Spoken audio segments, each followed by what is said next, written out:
Welcome. My name is Andy Jacob. I am the political director here for SAIU Local 105. These other beautiful faces you see here on the screen with us this morning are members of our COPE committee and our executive board. So we really lean into the values of being a member-led and member-run organization. So these are the correct folks for you all to be talking to about our political program and asking for our endorsement as an organization. So these are the folks who work with me to come up with the vision and the goals of what we do politically. So we are excited to have you here with us this morning. And this is our third round of doing these via Zoom. So hopefully we have got it down by now. It went really well on Thursday nights. I'm hoping to nail that again this morning. On Thursday's interviews, this was right after the strikes that the NBA players had, and so we wanted to make sure that everybody knew that those were strikes and not boycotts. And I don't know if folks saw, but I want to follow up on that. Yesterday, the NBA announced that every single one of their stadiums is going to become a voting center, which is pretty damn exciting. And I think I don't think it is a direct result of those workers going out on strike. So this is another example to show everyone that worker power matters and going on strike matters. So really excited that was able to happen. So I'm gonna hand it over to Mike real quick to talk about our questions and touch on where these come from, and then we'll do some introductions. But Mike, you want to talk about the questions real quick, brother? Yeah. First of all, good morning, everybody. We're very happy to see that you took time out of your day to come and hang out with us. I want to thank my colleagues for taking a little chunk out of their day to be here as well. A little quick intro for myself. My name is Michael Howard. I'm a Kaiser employee. I've been there 12 years. I've been affiliated with the union for 11. I'm a steward. I'm an e-board member, and I'm the president of this COPE committee, COPE. That's the Committee on Political Education. And because of the COVID-19, we're on Zoom. Usually I would like to be in person because I'm a little meaner in person. just kidding. The questions.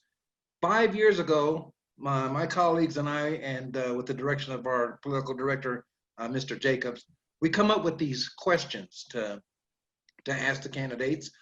We tweaked them a little bit, we revised them a little bit, but we came up with some really good questions that we thought were, number one, would tell us a story about who the candidate was, and what the candidate really stood for, and if they backed some of the beliefs that the organization has, as far as things like income inequality, impact on Black and brown people, the economy, the minimum wage, LGBTQ rights, on and on and on and on. The thing that's disappointing to me is that 5 years later, we're still asking the same questions. There's been no change. So I'm hopeful that 5 years from now, maybe perhaps we can tweak these questions or come up with some other questions that might address some issues 5 years from now. That said, I'm gonna hand it back over to Andy and we'll do a quick intro and then we'll get started. Great, thanks, Mike. So all of the members of the COPE committee are gonna introduce themselves and then I'll hand it over to the candidates. And for the candidate intros, just do a quick one of who you are and where you're running. We actually feel that the questions we ask do a really good job of allowing you to tell us why we should be endorsing y'all. And then when we do get to the questions section, we have our super high-tech way of moving it along. We give about a minute for each person to ask the questions. I'm gonna hold up this random yellow notepad paper I have on my desk. That means you're about halfway through your time for the question. And then this pretty pink envelope that's randomly on my at-home desk as well will mean that your time is up. And when that goes on the screen, don't feel like you have to immediately stop talking. You can finish your thought. And again, it's around a minute. We're just trying to respect everyone's time and get through the process in a smooth way this morning. So Magda, can you go ahead and introduce yourself, please?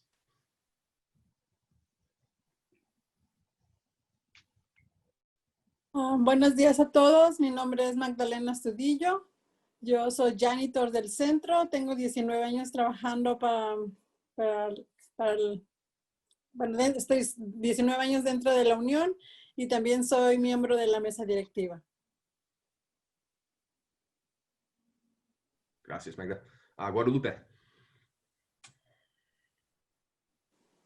Good morning. My name is Guadalupe Azua. I'm also a janitor for 12 years, and I've been working for the Kaiser Permanente clinics. And I'm also a member of the executive board. Welcome.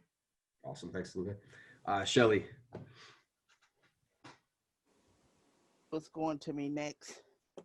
Good morning, everyone. Shelly Folks. I'm a Kaiser member. My job is a labor liaison. Also secretary treasurer for the local. And I've worked at Kaiser and been a union member for 32 years. Awesome. Thanks, Shelly. Luis. Luis. There we go. Hi, good morning. My name is Luis Castillo. I work at the Denver International Airport Security Officer for 23 years, 20 years with the airlines, and I've been part of the CIU since we had them. Thank you. Awesome. Thanks, Luis. Patricia.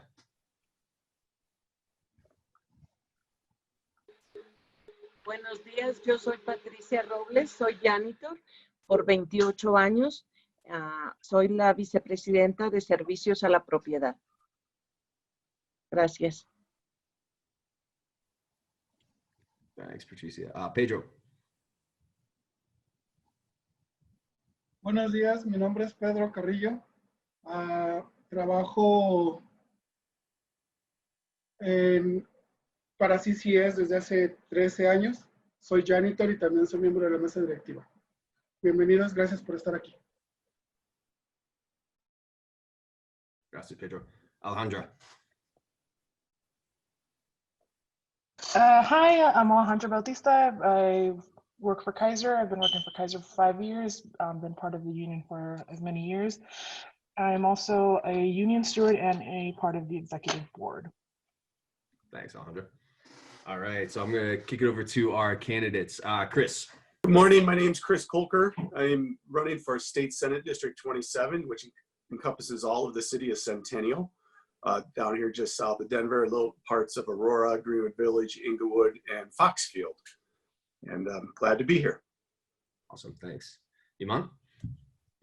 Good morning, everyone. My name is Iman Judah, and I am a lifelong resident of HD 41, where I am running to be the next representative for HD 41. Thank you so much for this opportunity, and I look forward to speaking with you. Great, thanks. Paula? Hi, my name is Paula Dickerson. I am a Colorado native, and I'm running to represent Adams County in Senate District 25. Great, thanks. Joanne? Senator Joanne Janal, and I represent Senate District, can you hear me a little better? Yep. Okay. I represent Senate District 14, and that is all of Fort Collins.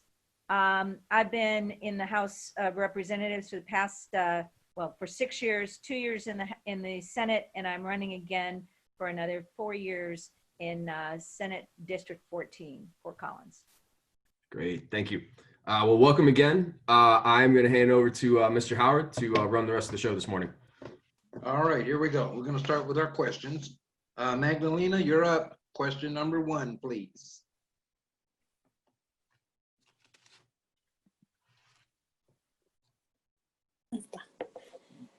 La desigualdad de ingresos ha alcanzado niveles nunca antes visto en este país. La creación de 2 realidades, una para los ricos y otra para el resto de nosotros. La pregunta es, ¿cómo se va a conducir al hacer frente a este paradigma, uno que tiene un enorme impacto en los negros y de color café?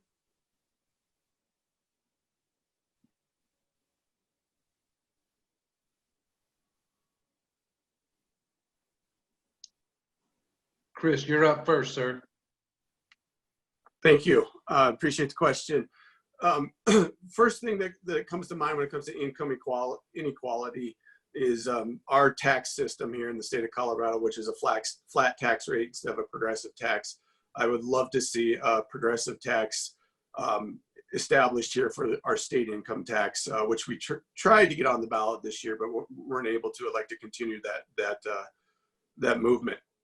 The second part is making sure that we have equity in education, education across the state when it comes to quality education for all, not just in certain areas.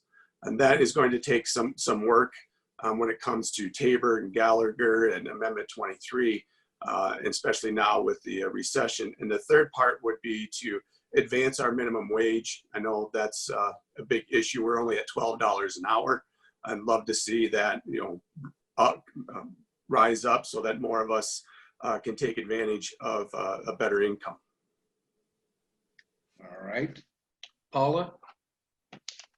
Yeah, absolutely. I am a kindergarten teacher. I've been a kindergarten teacher for 25 years, and I've been active in our union for 25 years, working on education policy at the school district, state, and national levels.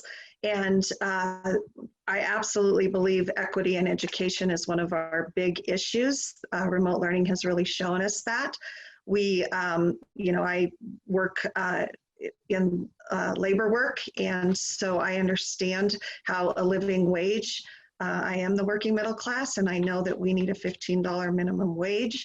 And so really fighting for that. And then, again, I worked on Initiative 271, and you're right, we need a progressive tax. It needs to be fair, and we have to do the work to make sure that our workers are taken care of. All right, thank you. Ms. Joanne. Thank you. And I just want to say that we have been working on increasing the minimum wage. We passed a bill, I think it was not 2020, but I believe it was 2019, to increase minimum wage, and it does go up, not as much as I would like it to go up or any of us wanted to, but that's what we do, I guess, to negotiate and to make sure that we can come to some common ground in order to move forward. The question came up about 5 years ago. We were asking the same questions. There's still no change. I want to say that part of it's because of who we have in the White House right now, and hopefully that will change. But we here are working on increasing the minimum wage, making it what I would like to see is a living wage for everybody across the board, and income equality across the board. It doesn't matter. You guys are the first line workers. You deserve to have the protections and the salaries to be able to live without having to have 2 or 3 jobs. Okay, thank you. And our fourth candidate, I don't want to be disrespectful. How do you pronounce your name? That's okay. I appreciate that, Michael. It's Iman Judah. Okay, good. Your name. Thank you. Thank you. I appreciate that. This is a great question. And I really believe that income inequality comes from a lot of directions. And we're mainly talking systemic racism. And it, for me, starts with a lot of different things that we can do to start tackling this problem. And I think Chris really echoed a lot of my own sentiments. Educational opportunities, and part of that is, again, the huge wage gap, and creating opportunities in the workplace for people of color. We also have to recognize that Colorado is incredibly hamstrung by Tabor, and so making sure that we start to dismantle a lot of those things that put a chokehold on our state because of Tabor and Gallagher is going to be important and a priority. So I want to recognize that without knowing the initiatives that my future colleagues and collaborators would be ready to join me on, I will do whatever it takes to increase and bring awareness to the 3 things that I just mentioned, and increase educational opportunities for people of color, and so that they're coming out of high school with more opportunities, as well as higher education, if that's the route that they choose, as possible.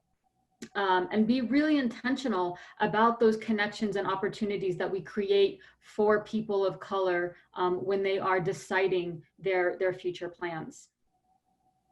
Thank you. All right, Luis, you're up, number 2, sir. Thank you so very much, and thank you all the candidates for being here. How would you lead to make sure that no job in Colorado pays less than $15 an hour? And Iman, you get to go first this time.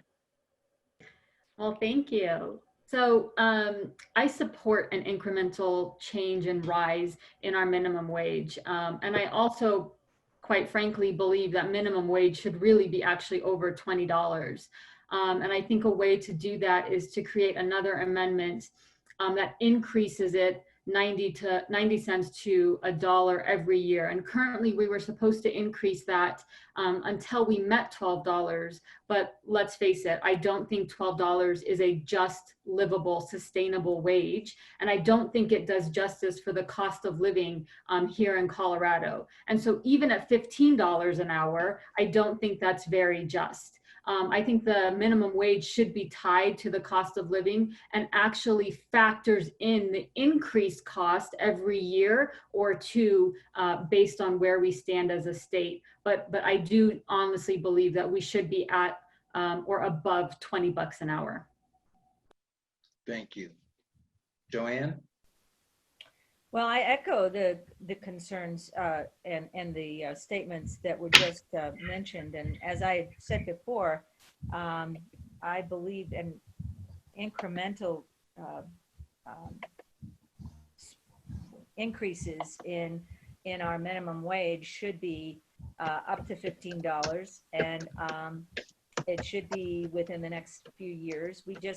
We have to keep bringing this back to the legislature and keep working on increasing minimum wage even more than we have done in the past. But it should be tied to the cost of living, I agree. And that changes all the time. So the biggest issue that we have right now is with our budget, with making sure that we have the ability, and we will get pushback from the employers, but I think as a union, we have a stronger voice to make this happen, and we will continue to do it, and we will keep fighting to do it. But it's the same thing we've had 5 years ago, but we're making progress. We just need to continue. All right, thank you. Paula? Yeah, it is definitely a fight that we cannot give up on, that we have to keep working. And I think finding ways to increase that revenue and to fix that tax system and to have labor leaders in those positions making those decisions and have a voice for the people that are doing the work. That's so important that we have the representation in the House so that we can make sure that that fight continues and that we can make it a priority, because it has to be. We have to make sure that people have the resources that they need, especially if they're working so hard and doing all of the things that our society needs them to do. We need to honor that and make sure that we are providing those wages. So it's a fight that I will take and continue. Okay, thank you. Chris? Thank you. First of all, based on Amendment 70, we have minimum wage at $12 an hour up to 2020. And then from there, it's supposed to go grow at the state's cost of living adjustment. I don't agree with the cost of living adjustment. The Federal Reserve just came out and said that they're changing their policy this last week to make sure that they are going to allow inflation to run modestly higher for periods of time in the future. What that will mean is that our minimum wage will be worth less. So we need to increase it more. And instead of making it tied to the cost of living, which is a variety of different numbers, how about we tie it to the increases in cost of healthcare overall? So if healthcare goes up 10%, the minimum wage goes up 10%. How about that? you know, and so something that's something that we're going to have higher inflation in the near future. And we need to make sure that the minimum wage is more responsive to that. Thank you, Chris. Ms. Shelley, number 3, please. Okay.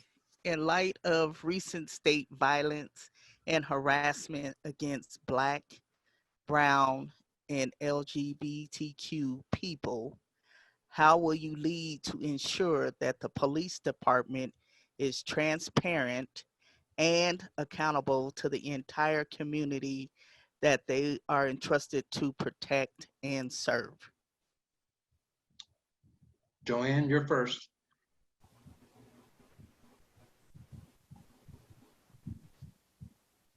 Matter and what we're fighting for out there, and police reform is necessary. I mean, we've seen that with George Floyd, now in our own state of Colorado with Elijah McClain and other folks.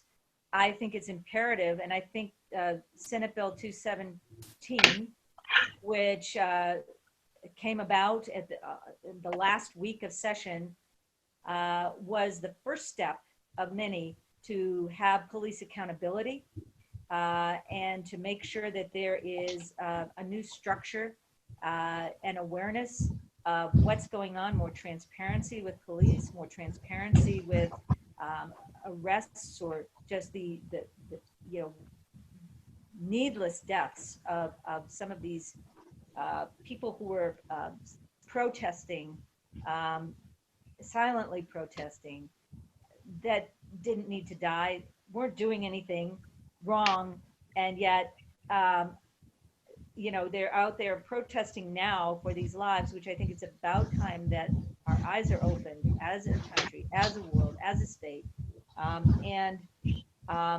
You know, police reform is necessary. There are bad apples everywhere. And I mean, that's why we have other professions that are regulated. If you do something wrong, you lose your job, you lose your license, you're fined, you go to jail. And these are things I think that we need to do in regards to the Police Reform Act and Accountability Act. I think that's the first step in moving us forward in respecting the lives of people of color, and Black Lives Matter. I think I probably went on too much. I could go on further on this one. Thank you. Chris? Thank you. I just want to expound a little bit on the licensing. If you that was the decertification that was part of Senate Bill 217. The decertification is a great step forward, making sure that when an officer does something wrong, I'm a certified financial planner. We have a code of ethics, and our code of ethics we have to follow. We don't follow that code of ethics to do what's in the best interest of our clients. We can lose our CFP, and if we do something illegal, we can lose our federal licensure that allows us to invest money and manage money for clients. This is just for managing money. That is something that's long overdue to make sure that decertification, and that's a great step forward. I also support a shift in funding that take the burden off of law enforcement when they're called in to de-escalate mental health emergencies. I want to see more funding for mental health treatment facilities so that jails aren't used as a dumping ground. We're not putting officers in those positions, that we're using more social work psychologists. I'd like to see a general across the board uniform community policing strategies in this state, more conflict management, addressing explicit and implicit biases, you know, ending quotas and incentives, and like I said, more higher uniform statewide standards, and better pay for law enforcement. I believe better pay leads to better people serving in those positions. Thank you, Chris. Iman? You know, I have a lot of personal experience dealing with the sheriff's department and the police. And, you know, I actually have examples of when, you know, the police or the sheriff's department actually protect people of color. And as the official spokeswoman for the largest and oldest mosque in the Rocky Mountain region right here in HD 41, You know, we have had a nearly 40-year relationship with law enforcement because of the need to protect our community, which is mainly made up of immigrants, refugees, and people of color. You know, after the New Zealand massacre, it was Sheriff Tyler Brown who actually reached out to us early in the morning saying, we're on it, we're going to be there, and we're going to be there until things cool down. We're working very closely with DPD to make sure that the Senegalese family who immigrated here for the American dream that was senselessly murdered in their home as they slept due to arson is being investigated as a hate crime. But it's not lost upon me that these examples are not when the police or the people who are sworn to serve and protect us are the perpetrators. And so we need to make sure that we are reforming the programs and processes that they are held accountable to. And, you know, we're all aware of the evolution of and the history of what our law enforcement is rooted in. You know, they started as slave catchers, and this should not be forgotten. And we cannot allow that culture of racism and systemic racism to continue in our law enforcement. And 217 has taken us in those that right direction, and we need to give it time to prove that it works. And as Chris said, I'm very much in favor of not only defunding the police, but being very careful and pivoting that funding to first responders, to mental health providers, and providing these resources in school. And finally, I would be remiss if I did not uplift residents of Colorado with mental health issues and our unhoused population who often fall victim to this police brutality. And so again, using my very good working and close relationships with people like soon to be Senator Representative James Coleman and Representative Leslie Herod will allow me to continue my track record of criminal justice reform and again, holding police accountable. Okay, Paula? Yeah, that was very well said. I follow that was absolutely well said. But you're right. As teachers, we're held to high standards. We have accountability. We have transparency. And I think as part of our reform efforts that we need to require all of those things. That you know, we definitely need. Yeah, just the accountability and the transparency, and it does come with education. And I think putting resources into mental health professionals and doing what we need to do in schools to stop the school to prison pipeline. We have to really put resources there and make sure that we are providing services and you know, making sure that we're not punishing, that we're helping, and that we're, and I think that comes with training, that we need to really do some reform or with training and education.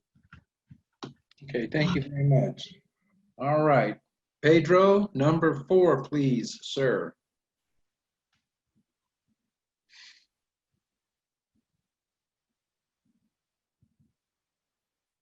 Ok, la pregunta es, ¿sí escuchan? Aparte de legislar la reforma migratoria integral, por CIRC, por sus siglas en inglés, hay la necesidad de proteger los sistemas de migración legal que ya existen y de agilizarlos. Por ejemplo, actualmente hay miles de personas en el proceso para legalizar su situación migratoria por medio de algún familiar. El proceso puede durar hasta 20 años de principio a fin. ¿Usted se compromete a legislar un proyecto de ley para agilizar los procesos migratorios? Y, si es elegido, ¿cómo es que su oficina ayudará a sus constituyentes migrantes? Gracias.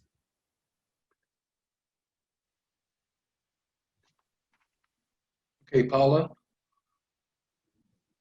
Yes, absolutely. I commit to doing that. And I do think that we need to streamline that process, and we need to make it easier. And, you know, we have to help people do that. And again, what's happening with immigration and those beautiful children in cages and those families separated and all of those things that the issues that we're facing. And I don't pretend to understand all of those issues, but I am absolutely wanting to learn and wanting to work in partnership and, be and stand beside and in solidarity and fight for those issues.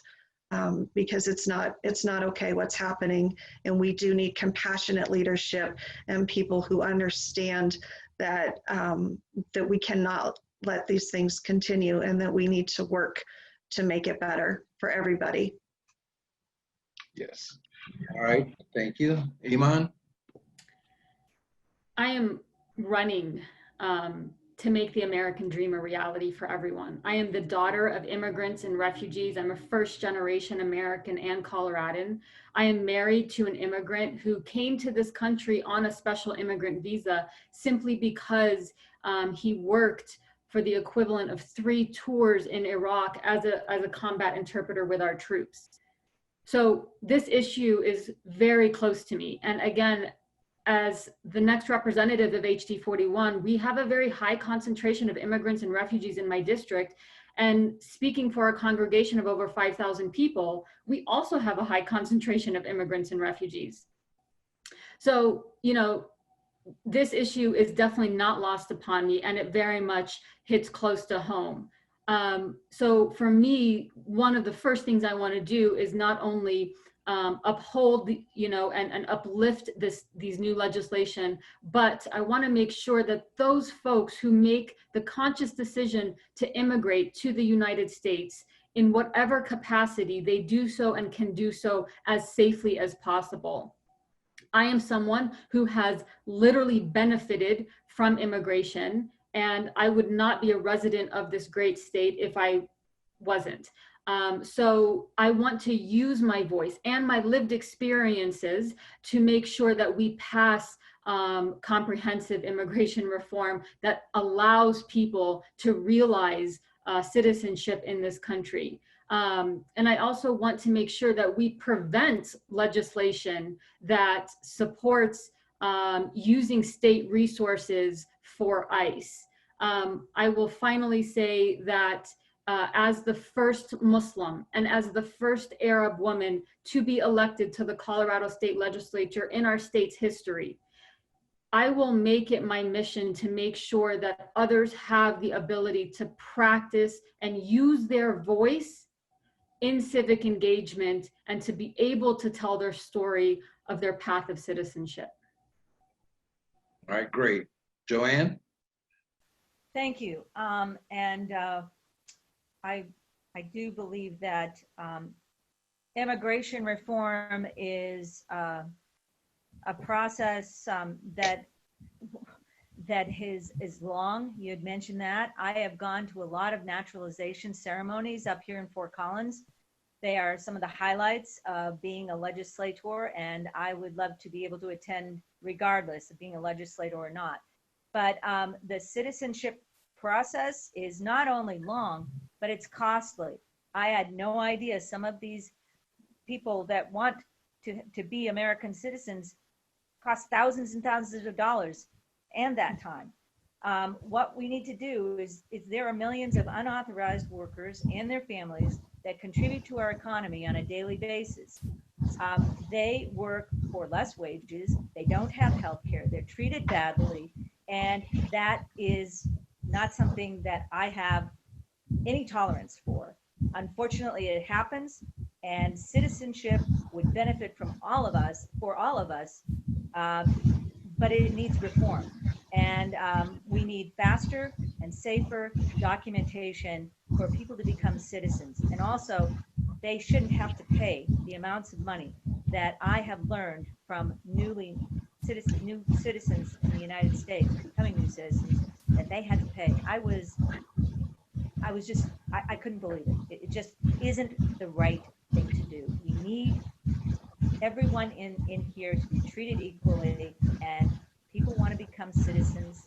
That reform needs to be faster, safer, and not going to break their bank. So immigration reform is extremely important. We need to do this. Thank you. Chris? Thank you. When it comes to immigration reform here in our state level, you know, what the best thing we can do is lead by example, I believe. Lead with making sure that we are protecting people here and not going back and allowing laws and legislation that that goes backwards and stops protecting people. I know right now we allow protections for people to go and testify, and they cannot be, if you're undocumented, you cannot be arrested, or ICE cannot go at you in municipal buildings, in our government buildings. Those are things that we need to continue to do. But on a federal level is where we can do the most good when it comes to immigration reform. And we got to keep pushing that message, not only to the citizens of the state, but also to our Congress people, our senators here in this state. Let them know what our constituents are saying and who our constituents are. A lot of times, you know, our federal legislators are spending a lot of time in DC. We want to make sure that as the local representatives, we are communicating with them what the needs are of our populations. When it comes to the importance of involvement in government for any either documented or undocumented worker, they need to understand that once you're here, what government is here to do, and it's here to protect you and to be involved. And so to keep pushing and leading by that example, to keep that voice open with various communities so that we are working with them, not against them. Thank you, Chris. All right, the next question is this. We believe that the balance of power in Colorado lies far too greatly with organized interests that represent the wealthy and business community. What measures will you take and lead to ensure that more power and voice returns to the rest of the population you are constitutionally bound to represent? And we'll go with Iman. Thank you. This question actually means quite a bit to me. I am a proud board member of the Women's Lobby of Colorado, the Village Exchange Center right here in Aurora, as well as Ready to Work Aurora. And I also am the community advocate and liaison of the Interfaith Alliance of Colorado. And so through all of these platforms, I've been blessed to be on the front lines of the legislative session for the past 6 years, fighting for progressive legislation and against regressive legislation. And I think the best way to answer this question is through actually a story. I have a great track record of allowing people to tell their story. When Leslie Herod introduced her legislation to ban the box, and for those of you that don't know, it bans the checkbox that formerly incarcerated individuals had to check on employment applications. And so there was a young man in my community. He messed up when he was about 17, was tried in as an adult with a federal crime. And he wanted to tell his story because he was in favor of this legislation. I taught him how to write a testimony, and I trained him on how to do it. And when he entered into the Capitol to tell his story for the first time, it was the first time he'd actually entered into our Capitol building. And ever since then, he's become not only the poster person for this legislation, but he helped tell his story and allow himself to become an advocate for people like him. This is what I want to do. I want to make sure that people in my community have their voices heard and they have the opportunity to be uplifted through civic participation at the Capitol, and allow them to always have a seat at my table when drafting and voting on legislation. Thank you. Joanne? Thank you. You know, my part in regards to the power and the voice to the citizens is exactly what all of us are doing right here, and why we're talking to SEIU and all of the other unions, because the power comes from the unions. The power comes from all of you, and your voice is being heard. One voice isn't going to make, although it may make a difference, but the more voices we have and of union members, and the more members realize what's going on, that's where we can change, we can make change, we can affect the power and the voice of the citizens, the working families. I come from a working family. I come from a union family. I am a union. I am LGBTQ. I know what it is to have bullying and intimidation. That needs to stop. The only thing that we need to do, and we've been saying this as well, is we need to increase our union power. That's what grew us to begin with, to make changes decades ago. And I want to continue to grow our unions so that the working people, the working families have the voice, and unions are so important in doing this. Thank you. Paula?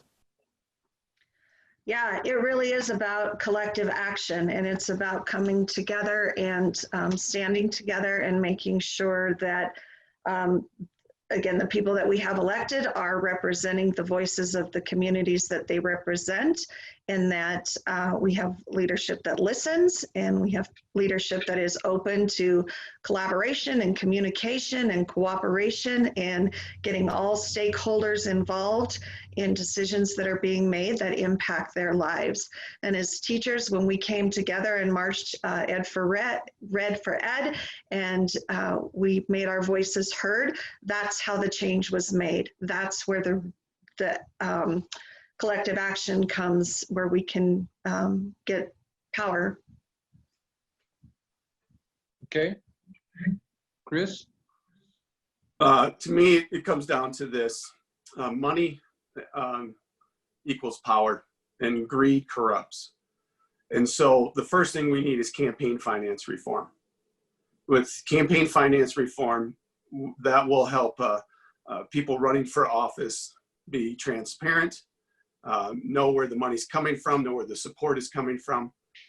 You know, my opponent is not really raising much money, signed the pledge not to raise much money because this person knows that the soft side, the corporate interests are in their back pocket. I mean, they've already had ads done from their independent expenditure committees that she hasn't done anything. And so basically her campaign is tied to that. Where is that money coming from? Americans for Prosperity signed on. You know, that is the Koch family. I'm not in favor of that. I'm not in favor of that soft side money. You know, I'm not in favor of that lack of transparency when it comes to the campaign. So that's one of the things we need to do is get rid of where people can hide their donations to different causes. And that's money equals power. We need to take that and make it a level playing field when it comes to our elections. Thank you, Chris. All right, Lupe, you're up. Hi. What is the one issue you're willing to fall your sword for? We'll start with Chris. Didn't hear the question. It's not an issue. It's my word. You know, it's saying what I'll do and doing what I'll say. That's what I fall on my sword for. You come into this world with your name, you leave it with your name, and what you do in the middle is what makes a difference. And my name is what I'll fall on right there, and that's my word. Thank you, Chris. Paula? Of course, my issue is education, and that I will fall on the sword for students and children any day. I would step in front of them in the classroom to take a bullet for them. I will do anything that I can to protect children and their families, and to make sure that you know, they grow up in a world that has clean air and fresh, you know, water, and that they are growing up in love, that's in a world that's not divided by hate, and that they have equity in their education, because I know that education is the foundation of our economy, and it's the foundation of our democracy. And so I fight for students, I fight for kids. Okay, thank you. Joanne, can you hear me? I didn't hear the question. Okay, the question is, what is the one issue you are willing to fall on your sword for? Oh, there are many, but I can tell you that one of the areas that I put as part of my top priorities is healthcare. And healthcare is so important to every single one of us. It doesn't matter if you're, you know, black or white or brown or LGBTQ or any of those things, because every one of us is affected by healthcare. But one of the issues with healthcare right now is it's too expensive. A lot of the bankruptcies that are occurring are because we cannot afford to pay our bills, our medical bills. We cannot afford prescription drugs that we need to keep us healthy. And I have been working for many years in the healthcare arena, trying to decrease the cost of health insurance, trying to decrease the cost of prescription drugs. It comes through for all of us. Health is a quality or an issue that I think we're all in it together. But it also affects our families, it affects our economy, it affects everything we do. So healthcare and the health of, you know, our babies to our seniors is extremely important to me. But you know, there's so many other things that I've learned through the 8 years that I've been in the legislature, that it's not the only thing. It's just one of the top priorities that I tend to know a little bit more about than others, but I try to understand everything. So healthcare and jobs and just what is best for the people of our fine state. Thank you. Iman? So given the metaphor of falling on your sword, technically, right, you can only fall on your sword once. And there's a reason why I hate saying that I have one priority issue, because for me, all of the priority and policy issues that I've chosen to focus on are, to me, very intertwined. Healthcare, the rising costs of living, jobs and education, the climate crisis, civil rights, criminal justice reform. But given the complexity of these issues, I know that a lot of them have major dollars and fiscal notes attached to them. But knowing my lived experiences as a Palestinian American, I have lived under apartheid, occupation, in war as a second-class citizen in a place I call home. So I know that civil rights is my ride or die policy. This is not, there's no ifs, ands, or buts about it. Civil rights are a human right and they are free. And this shouldn't be an argument, but yet it is something that we are arguing, and they are things that are being violated. So for me, protecting these rights, regardless of age, ability, religion, sexual orientation, color, etc., we should be fighting for these things as human rights and not as a luxury. So, you know, if you think about all of my priority issues, oftentimes they are not granted or are literally labeled as issues because they are a violation of people's human rights. When you have lower income individuals living next to companies or plants that are major polluters, that affects their health care. When access to higher education or job training is considered a luxury, that's a violation of civil rights, right? Fighting for a decent wage, that's a violation of our civil rights. I could go on. And so for me, I think the root in a lot of this is fighting for our civil rights that we all deserve as human beings. All right. Okay. Patricia, you're up. Number 7, please. Mi pregunta es, ¿por qué usted es el líder que estamos buscando?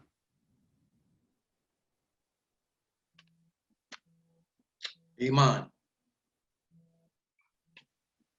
Thank you. I think for me, not only has HD 41 decided to break the glass ceiling by nominating as their Democratic nominee the first Muslim and Arab woman in Colorado state history, but coupled with that, I think I am a reflection of the breadth and essence of what our nation and the residents that call this state home reflect. I think I also have a proven track record at the legislature of not only, again, promoting and fighting for progressive policies, but fighting for workers' rights, fighting for civil rights, fighting for women's reproductive rights, you know, so on and so forth. And again, I think the relationships and allyships that I've created over these years will help me be a strong leader at the legislature. Okay, Joanne? Well, I've had 8 years of being in the legislature, and I've learned an awful lot.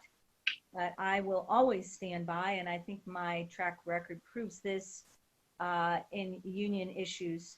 Again, being a sister in IBEW, International Brotherhood of Electrical Workers, I learned what it was like to be a union member, but I'm also from a union family. My father was a police officer. He was in the Fraternal Order of Police. I know what unions can do for a union family. So I've lived it in many ways, from growing up in it to working in it. And my grandparents were immigrants coming over from Poland and Ukraine, and they couldn't speak English. And they used to get these jobs of in shoe factories or textile mills for the lowest wages. I mean, I don't really know, but I understand the jobs and how they kind of divide people and don't pay you a living wage. And so I am always and will always stand for unions, from my personal beliefs to making them stronger for all of the individuals, my brothers and sisters in all of the unions. And I applaud you for what you do, being on the front lines. Okay, Paula? Yeah, I am definitely a highly qualified leader. I have an educational leadership degree, and I have worked as a union leader, again, for over 25 years. And my opponent is no friend of labor. So I am the labor candidate. I am the person that will stand up and fight for union rights and fight for collective bargaining and fight to all of the things that we've talked about today. I am definitely a compassionate leader, that I am a leader who will listen and a leader who will work together in unity to make sure that we have, the voices of all of our people represented. And I would be honored to, have your endorsement and to have your help getting elected so that we can have a labor candidate in the seat and to make sure that our voices are represented and heard. And I stand in solidarity with all of you. And please know that I am much stronger than I appear, even though I'm a kindergarten teacher. I am fierce and ferocious, and that I will absolutely not be afraid, and I will not stand down. Thank you. Thank you. Chris? Thank you, Paula. That was great. Kindergarten teachers are ferocious, trust me. Thank you for your service, by the way. For all teachers, I've been saying that to every teacher I come across. Thank you for your service, because it truly is a service, and I appreciate it. I'm a former teacher myself. I taught high school for 5 years. The reason I believe I'm the leader that you are looking for, I'm just going to put this up here. You see this? It's a toy, right?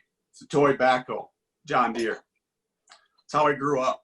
My dad worked for 33 years on the assembly line making those life-size versions of those with the UAW. In my lifetime, I remember going through strikes. I remember my dad blocking the highway to stop people from crossing their picket line. That is how I grew up. I grew up with universal health care, with health care that was covered. Anything that we needed was covered because of the UAW, because of the contract that my dad fought for. My dad has a pension. My mom will inherit that pension if she survives him. That afforded them a lifestyle. It's a healthy middle-class lifestyle in a small town in Iowa. Those are the things that I experience and I will fight for. My wife is a middle school counselor, part of the Littleton Education Association, part of the CEA. We know what it is to be in solidarity with people and know that many voices rise up and create that power and that experience to protect everyone. That's it. That's why I believe I'm that leader. I was on a phone call yesterday with a potential voter, an unaffiliated voter. He's a long haul truck driver. He said he leans R. He says the national party's too far left for him, too liberal. And I asked him, what does that mean? I said, let me be transparent with you. On my website are all the issues where I stand. And you tell me if these are too liberal. Is having people pay $1,000 a month for health insurance that really covers their annual physicals and wanting lower costs for that, is that too liberal? Having people want to have representation so that their jobs receive fair pay and fair benefits, is that too liberal? Having people be able to control their own bodies, is that too liberal? And making sure that we have equality and justice for all, is that too liberal? At the end, he was my voter. That's why I am the leader you're looking for. All right, thank you, Chris. Alejandra, number 8, please. So my question is, we won't always see eye to eye on various issues, but will you commit to having an open door policy with us? And also, will you commit to meet with us within 30 days of being elected? Chris. Resoundingly, yes, absolutely. That's all I have to say. I will absolutely be committed to meeting with you and have an open door policy. All right, Paula. Yes, in solidarity. Okay, Joanne. Has proven that I am available and there for you all. Okay, Iman.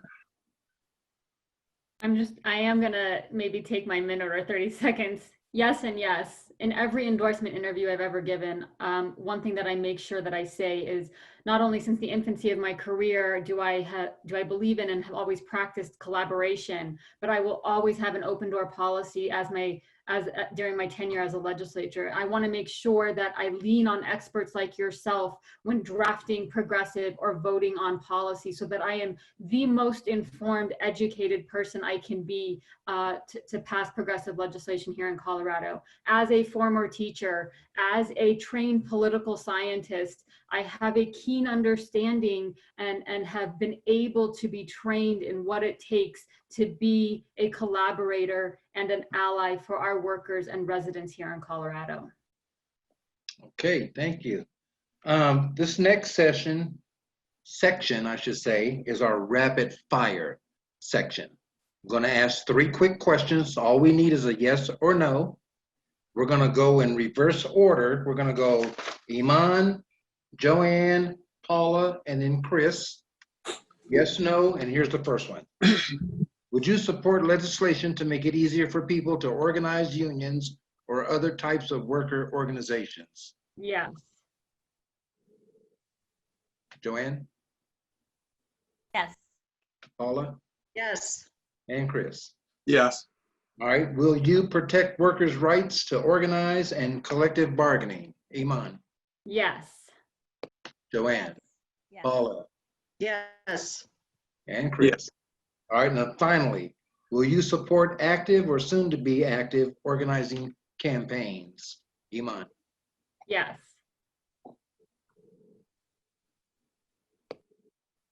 Paula? Yes. Okay, Chris? Yes. There we go. Thanks, ladies and gentlemen. Take it over, Andy. Appreciated the thoughtful answers that you all gave us.